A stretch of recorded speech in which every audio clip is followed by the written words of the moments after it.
जय हिंद दोस्तों, मैं किशन आप सबका स्वागत करता हूं और शुरू करते हैं आज के डिफेंस समाचारों को। दोस्तों, ब्रह्मोस मिसाइल की ताकत देखने के बाद अब कई देश इसे खरीदने के लिए लाइन पर लगे और इस बात में कोई दो राय नहीं है कि ब्रह्मोस ने किस तरीके का तांडव पाकिस्तान में मचाया था। ब्रह्मोस मिसाइल की ताकत का अंदाजा अब इस बात से लगा सकते हैं कि कैसे पाकिस्तानी एयरफोर्स के एयर मार्शल जो कि रिटायर्ड हैं, मसूद अख्तर, उन्होंने क्या कहा। उस बेस के ऊपर 4 surface to surface BrahMos missile आए। सरफेस टू सरफेस या एयर टू सरफेस ये मुझे नहीं पता। तो पायलट्स जो हैं वो पहले दौड़े कि वो अपने जहाजों को सिक्योर करें। अच्छा। और जैसे पहला आया वो जूम करके ऊपर से दूसरा आया, फिर तीसरा आया, फिर चौथा आया, जो कि अनफॉर्चुनेटली बुलारी में डायरेक्टली आके एक हैंगर पे लगा जहां पे एक हमारा एवैक्स खड़ा था जो डैमेज हुआ, जहां पे शहादतें भी हुई। दरअसल दोस्तों, Vietnam, Singapore, Brunei, Thailand, Malaysia, Indonesia, Brazil, Chile, Argentina, Venezuela, Qatar, Oman, Egypt, Saudi Arabia, UAE, Bulgaria और साउथ अफ्रीका ने स्पेशली इस मिसाइल को खरीदने को लेकर भारत से बात शुरू कर दिया। यही वक्त होता है दोस्तों हथियारों को प्रूव करने का, और जब हथियार प्रूव हो जाते हैं, बैटल प्रूव हो जाते हैं, तो उसके बाद खरीदने वालों की भी कतार लग जाती है। सेम अब यही चीज है दोस्तों। लेट्स सी भारत के डिफेंस एक्सपोर्ट में क्या गेम चेंज होने वाला है आगे।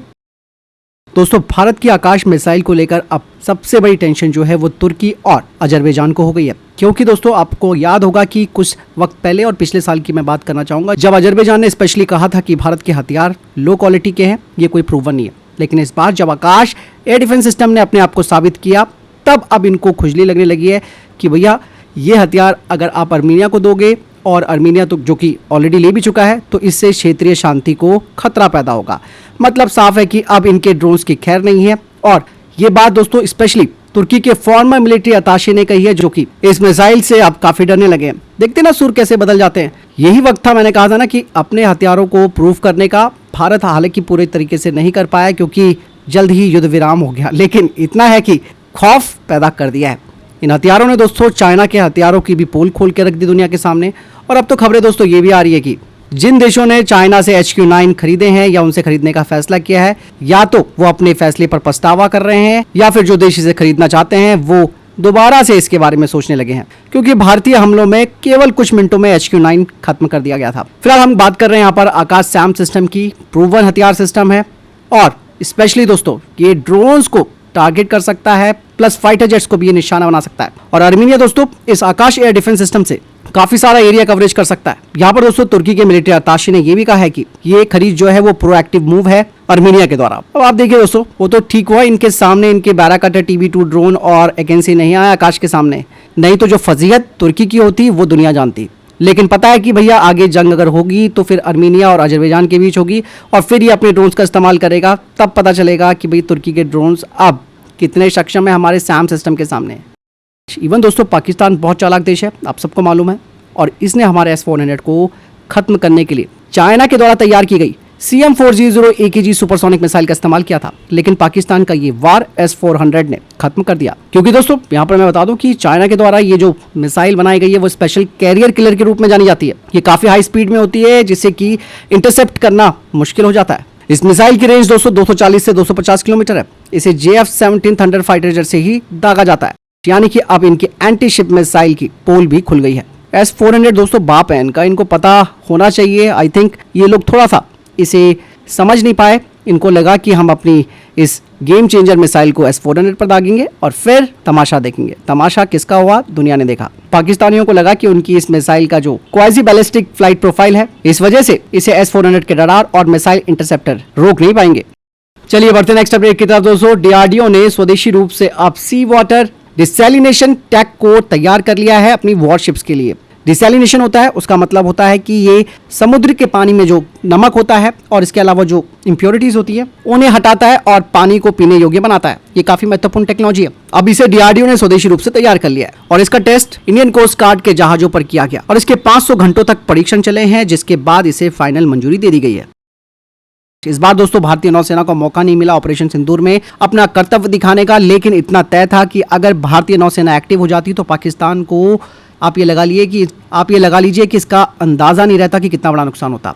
आपको मैं बता दूं कि भारतीय नौसेना ने इस दौरान अपने MiG-29K को स्पेशली इनके F-16 के खिलाफ डिप्लॉय किया था, क्योंकि पाकिस्तान को ये डर था कि कहीं कराची पर ये लोग अटैक ना कर दें, इसीलिए उसने अपनी कुछ स्क्वाड्रन F-16 की वहां पर डिप्लॉय कर दी थी। लेकिन दोस्तों भारतीय नौसेना का MiG-29K जो कि इजरायली रैमपेज से लैस था, वो लगातार गश्त पर था, जो कि पाकिस्तानियों को काफी डरा भी रहा था। नो डाउट दोस्तों इसमें इवन दोस्तों इस दौरान INS विक्रांत और INS विक्रमादित्य का भी पूरा सपोर्ट मिला हुआ था MiG-29K को। रैमपेज 250 किलोमीटर की दूरी पर अपने लक्ष्य को खत्म कर सकती है। मतलब साफ है कि अगर नौसेना अपना मोर्चा खोलती तो इस मिसाइल से पाकिस्तानी नौसेना के ठिकाने, उनके रडार स्टेशन, उनके बुनियादी ढांचे सब इसकी जद में होते। और हाल ही में दोस्तों भारतीय नौसेना ने MiG-29K पर इस रैमपेज मिसाइल को इंटीग्रेट करना शुरू कर दिया था। मौका आ गया था स्पेशली, और अगर ये जंग होती नौसेना की तरफ से तो देखने लायक मुकाबला होता पाकिस्तानी F-16 और भारतीय MiG-29K की, जिसमें कि दोनों की मिसाइलों की यहाँ पर भिड़ंत देखी जा सकती थी।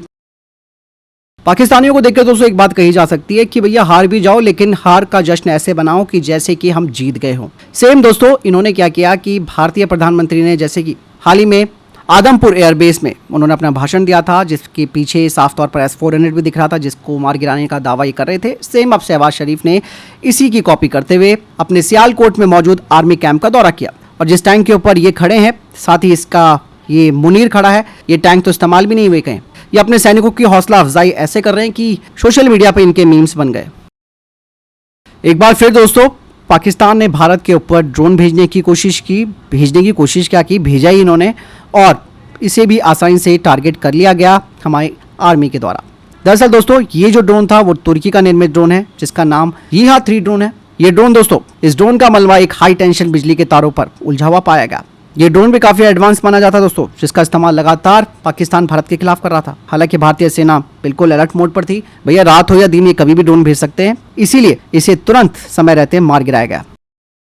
वहीं दोस्तों आपको बता दें कि मणिपुर के चंदेल जिले में असम राइफल की यूनिट ने कम से कम 10 उग्रवादियों को मार गिराया है, और यह ऑपरेशन अभी भी जारी है। सेना की पूर्वी कमान ने अपने एक्स पोस्ट पर लिखा है कि भारत म्यांमार सीमा के करीब चंदेल जिले के खोंगजॉय तहसील में एक गांव के पास कुछ आम कैडरों की जो आवाजाही है वो देखे जाने की खुफिया जानकारी मिली थी, जिसके बाद असम राइफल की यूनिट वहां पहुंची और फिर इनमें से 10 को ऑन द स्पॉट मार गिराया गया। वहीं भारत इलेक्ट्रॉनिक्स लिमिटेड और ब्राजीलियन फर्म एम्ब्रेयर के बीच अब एरोस्पेस यानी कि मिलिट्री एरोस्पेस प्रोग्राम्स को डेवलप करने को लेकर बातचीत चल रही है, जिसमें कि भारत इलेक्ट्रॉनिक्स लिमिटेड के द्वारा तैयार किए गए रडार, एवियोनिक्स और इलेक्ट्रॉनिक वॉरफेयर सिस्टम्स को एम्ब्रेयर के C390 मिलेनियम या इनके A29 सुपर टुकानो जैसे एडवांस प्लेटफॉर्म्स के साथ इंटीग्रेट किया जा सकता है। और इस पार्टनरशिप का जो एम है वो है मॉडर्न ट्रांसपोर्ट, सर्विलांस और लाइट अटैक एयरक्राफ्ट की जरूरतों को पूरा करना। अब वेस्टर्न मीडिया की भी भाषा बदलती जा रही है दोस्तों। भारत के साथ 4 दिन की जो ये जंग हुई थी पाकिस्तान की, उसमें साफ तौर पर उन्होंने लिखा है कि भारत को यहाँ पर एक बड़ी बढ़त मिली है, और ये जो जंग थी वो पिछले 50 सालों में काफी महत्वपूर्ण मानी जा रही है। सैटेलाइट इमेजेस से पता चलता है कि भारत ने भोलारी, नूर खान, रहीम यार खान और सरगोता एयरबेस सहित पाकिस्तान की कई मिलिट्री फैसिलिटीज और हवाई क्षेत्रों को सटीक और सीमित क्षति पहुंचाई। इवन इनके हैंगर और रनवे को तो बड़ा निशाना बनाया गया। ऑपरेशन सिंदूर का जिक्र करते हुए उन्होंने कहा कि पाकिस्तान ने भारत पर जवाबी कार्रवाई करने की कोशिश की, जिससे कि भारत को कोई खास नुकसान नहीं हुआ है। दोनों पक्षों के बीच यहाँ पर ड्रोन्स और मिसाइल्स का इस्तेमाल किया गया, लेकिन संवेदनशील ठिकानों पर भारत के सटीक हमलों ने पाकिस्तान को पीछे छोड़ दिया।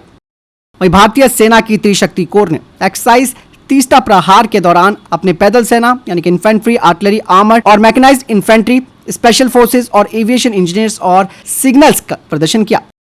वहीं दोस्तों भारतीय सेना के प्रमुख जनरल उपेंद्र द्विवेदी ने डैगर विजन चिनार कोर के अग्रिम स्थानों का दौरा किया और सभी रैंकों के साथ बातचीत की। सैनिकों को उन्होंने संबोधित किया, उनका हौसला अफजाई की और साथ ही उनके साहस, जोश और सतर्क कार्यों के लिए सराहना भी की। यही नहीं, उन्होंने कहा कि किसी भी चुनौती का जवाब देने के लिए सैनिक हमेशा तैयार रहें।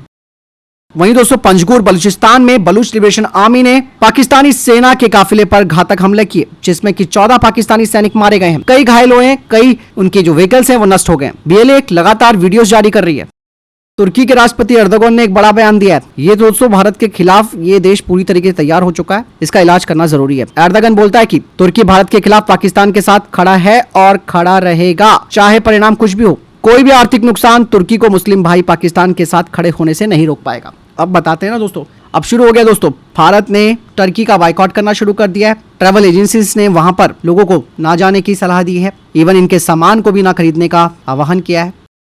वहीं अमेरिका ने दोस्तों तुर्की को $225 मिलियन की अनुमानित लागत पर एडवांस 53 एमरम मिसाइल की खरीद को मंजूरी दे दी है। भारत की टॉर्नबो इमेजिंग की स्पार्टन एस थर्मल मोनोकुलर को आर्मीनियाई एमपी स्पेशल फोर्स के साथ देखा जा रहा है।